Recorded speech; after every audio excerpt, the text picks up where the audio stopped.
All right, class, now we're going to talk about section 8.4, which is all about the quadratic formula. The quadratic formula is not something you're going to have to memorize, but it is really important that you know how to use it. I am going to give it to you on all exams, but you need to know how to use it. So, the quadratic formula is yet another way to factor quadratic equations. So, if I have a quadratic equation of ax squared plus bx plus c, where a doesn't equal 0, then I can find that x equals negative b plus or minus the square root of b squared minus 4ac all over 2a. And it's a pretty hefty proof to prove this, so you're just going to have to trust me on this one, right? And I'm going to show you guys how to use it. So, first off, let's talk about factoring the old way. Because when we find the factors of AC that add up to B, as long as that's a method that's going to work, in my mind, it is a lot simpler. It involves a lot less calculations, like you would when you use the quadratic formula, that may or may not go astray. So let's talk about solving this the old way.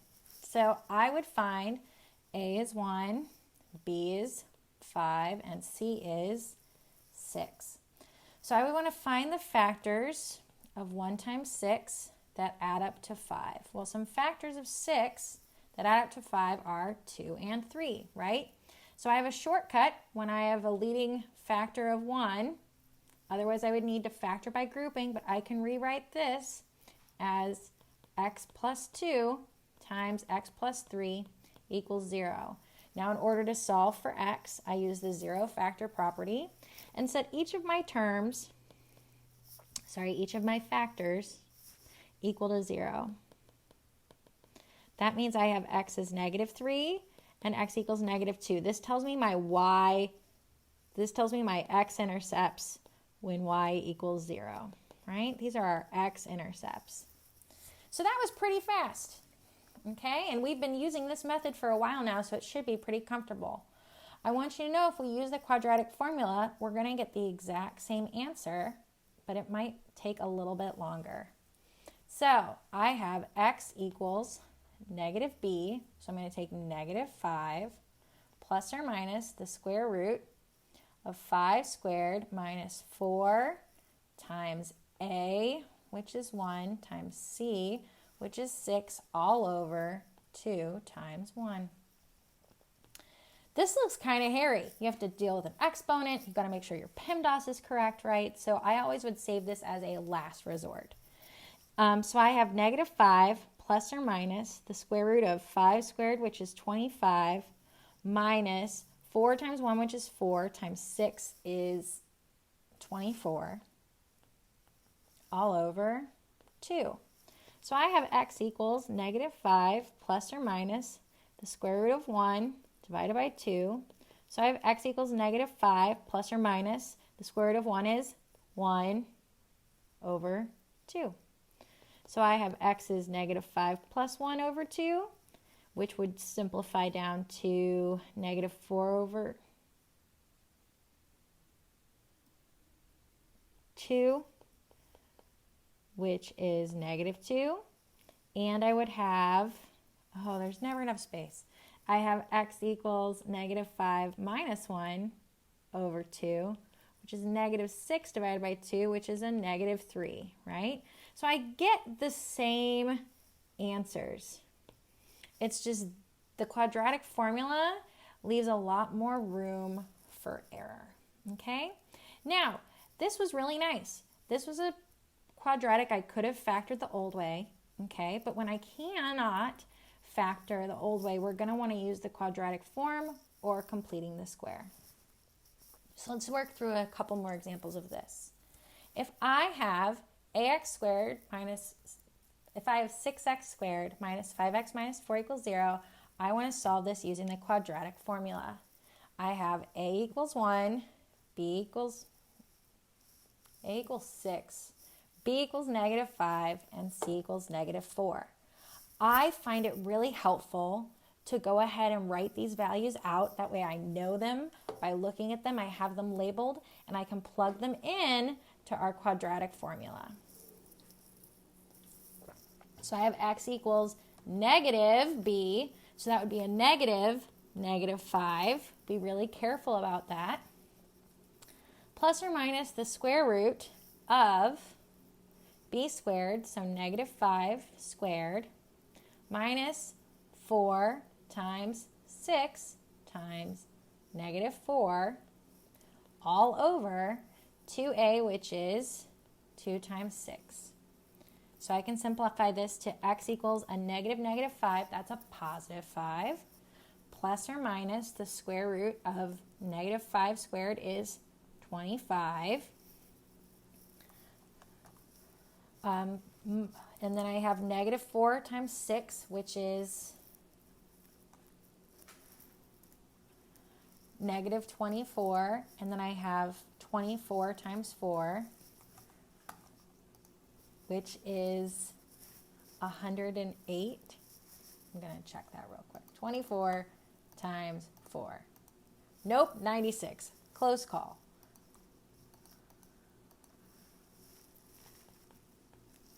All over 12. So I have x equals 5 plus or minus the square root of 25 plus 96, which is 121, divided by 12. Now what's the square root of 121? 121 is actually 11 squared, so this is just going to give me 11. So now I have x equals 5 plus 11 over 12. And x equals 5 minus 11 over 12. This gives me x is 16/12, which I can simplify down to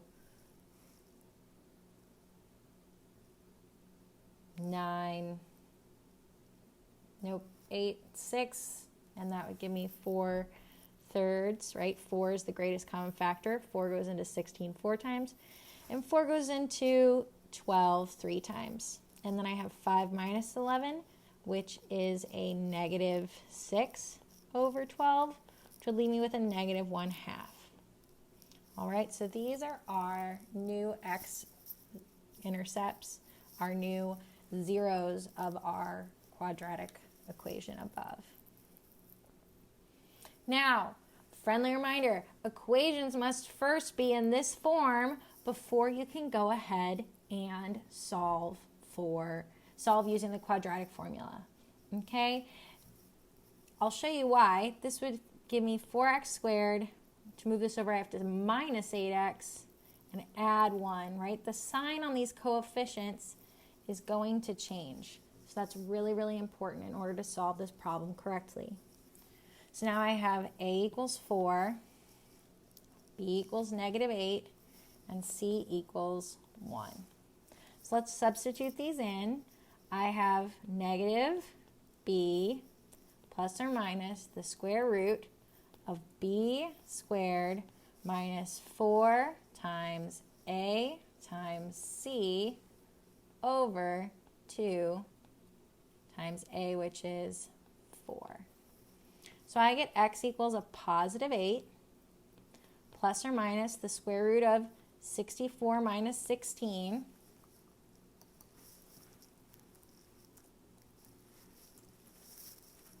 all over 8.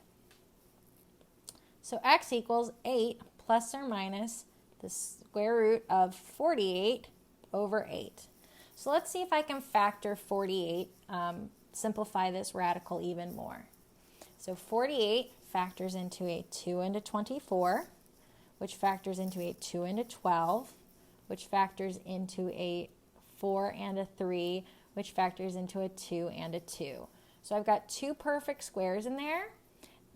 Square root of 48 is going to simplify to 4 square root of 3. And remember, if you get stuck on this, to go take a look back at chapter 7. So I have x equals 8 plus or minus 4 square root of 3 over 8. And I need to simplify this fraction.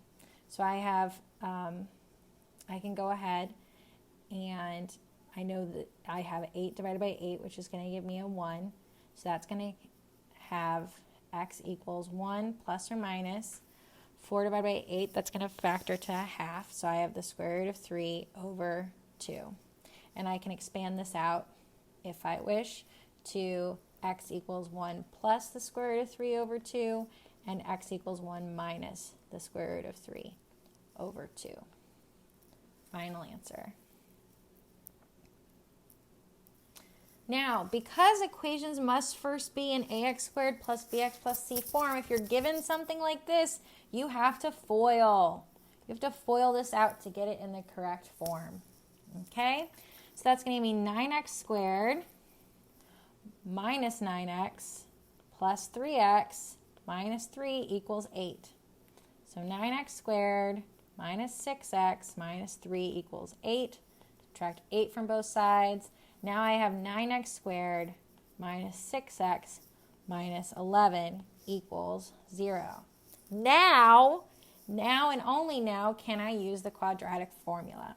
So I'm going to get this all set up for you, but leave it for you to solve. So here, a is 9, b is negative 6, and c equals negative 11.